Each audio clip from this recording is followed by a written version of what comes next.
नमस्कार, स्वागत आहे तुमचं दिशास रेसिपीमध्ये।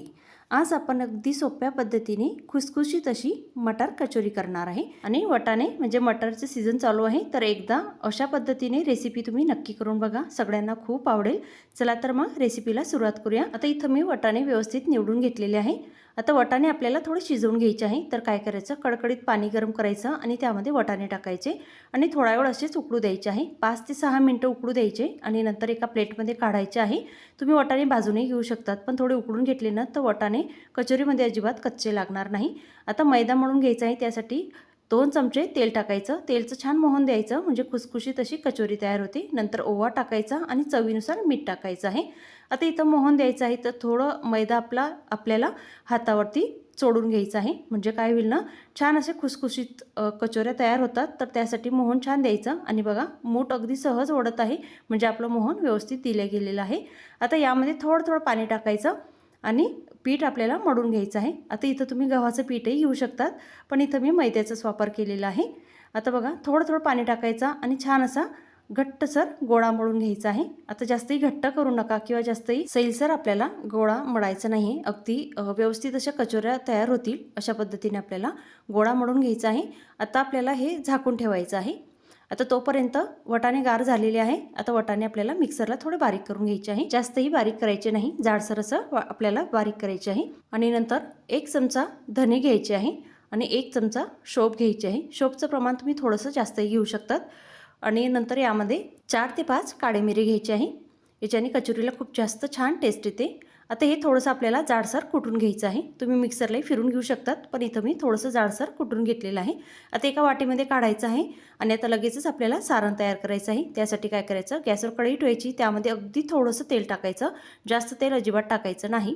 नंतर यामध्ये 1 चमचा जिरं टाकायचं आणि नंतर शोप, धने आणि काळे मिरी हे कुटून घेतलेले ते सुद्धा टाकायचं।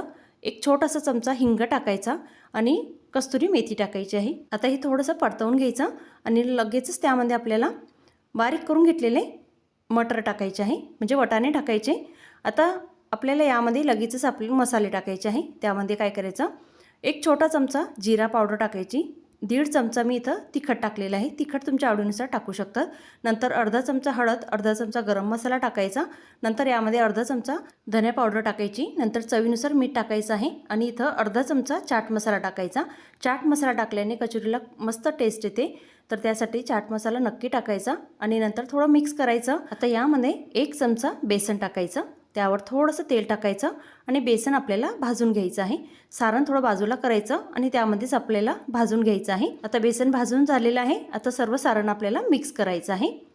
आता बघा छान असं पाणी थोडंसं सुकेपर्यंत भाजून घ्यायचं आहे। नंतर यामध्ये बारीक चिरून घेतलेला कोथिंबीर टाकायचा, कोथिंबीर नक्की टाका।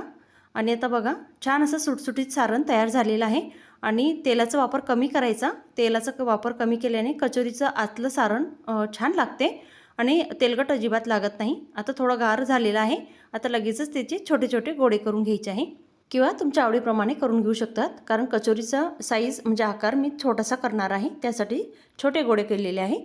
आता तुम्ही सर्व सारणाचे एकदाच गोळे करून घेऊ शकतात, पण मी इथं थोडेच करून घेतलेले आहे। आता लगेचच एका साईडला मैदा आपण झाकून ठेवलेला होता, तो आपल्याला थोडं मळून घ्यायचा आहे। बघा छान असा मऊसूद असा मैदा मळून झालेला आहे। आता मैद्याची सुद्धा आपल्याला गोळे करून घ्यायचे आहे। आता बघा जेवढं सारण घेतलेलं आहे, म्हणजे जेवढा सारणाचा गोळा घेतलेला आहे त्याच्या दुप्पट आपल्याला मैद्याचा गोळा घ्यायचा आहे आणि हातावरती असं प्रेस करून मोठं करायचं आणि त्यामध्ये सारणाचा गोळा ठेवायचा आणि छान आपण जसं मोदक करतो ना तसं करायचं आहे। छान असं दोघं हातांनी प्रेस करायचं आणि गोळा बंद करायचा आहे, म्हणजे काय होईल ना, एक प्रकारचा छोटासा मोदकसारखं करायचं आणि वरचं जे एक्स्ट्राचं पीठ असतं ते काढायचं आणि हातावरच बघा मी कचोरी करून घेणार आहे, किंवा तुम्ही लाटूनही घेऊ शकतात, पण लाटून घेतली ना तर कचोरी एवढे छान नाही लागत, पण हातावरच करून घ्यायची आहे। आणि आता बघा छान असं छोट्या छोट्या कचोऱ्या करून घेतलेल्या आहे। आता जेवढे लागले ना तेवढेच मी केलेले आहे। आता लगेचच एका साईडला तेल तापत ठेवलेलं होतं, जास्तही तेल कडकडीत तापू द्यायचं नाही, अगदी मीडियम गॅसवरती आपल्याला तळायचे आहे। आता थोडं तेल तापलेलं आहे, आता त्यामध्ये कचोरी टाकायची, म्हणजे जेवढं तयार करून घेतलेलं ते त्या टाकायच्या आणि अलटीपलटी करायची आहे। आता थोडं कमी गॅसवरच करणार आहे, तर थोडा वेळ लागतो, तर मंद आचेवरच आपल्याला कचोऱ्या तळायच्या आहे। बघा छान असा रंग बदलेपर्यंत अलटीपलटी करायची आहे। आणि तर तुम्ही बघू शकतात छान असा रंग यायला सुरुवात झालेली आहे आणि खुसखुशीत कचोरी तयारसुद्धा झालेली आहे। आता सर्व कचोऱ्या अशाच प्रकारे मी तळून घेणार आहे। अगदी मीडियम गॅसवरच तळायच्या, मोठ्या आचेवर अजिबात तळायच्या नाही तर आतमध्ये कचोरी कच्ची लागते। त्यासाठी काय करायचं, मीडियम आचेवरच आपल्याला तळायचं आहे। आता बघा छान तळून झालेले आहे आणि तुम्हाला आवाजावरूनच तुम्ही बघू शकतात मस्त आणि टेस्टी खुसखुशीत कचोरी तयार झालेली आहे। आता सर्व कचोरी मी अशाच प्रकारे तळून घेणार आहे। अगदी मीडियम गॅसवरच आपल्याला तळायचे आहे। खुसखुशीत किंवा कुरकुरीत अशी कचोरी टेस्टी तयार झालेली आहे। मी तोडून सुद्धा तुम्हाला दाखवते।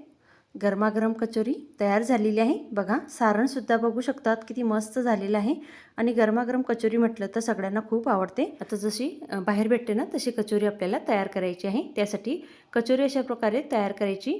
आता त्यावरती आपल्याला पुदिन्याची चटणी टाकायची आहे, नंतर गोड चटणी टाकायची आणि नंतर यावरती आपल्याला चिंचेची चटणीसुद्धा टाकायची आहे, नंतर बारीक शेव टाकायचे। आता यावर तुम्ही दहीसुद्धा टाकू शकतात, त्यासोबतच एक हिरवी मिरची तळलेली तेही आणि छान अशी कचोरी तयार झालेली आहे। आता काही खास टिप्स। पहिली टिप्स म्हणजे जेव्हा आपण कचोरीचं जेव्हा मैदा किंवा गव्हाचं पीठ मळून घेतो ना त्यामध्ये थंड तेल टाकायचं, म्हणजे खुसखुशीत कचोरी तयार होतात।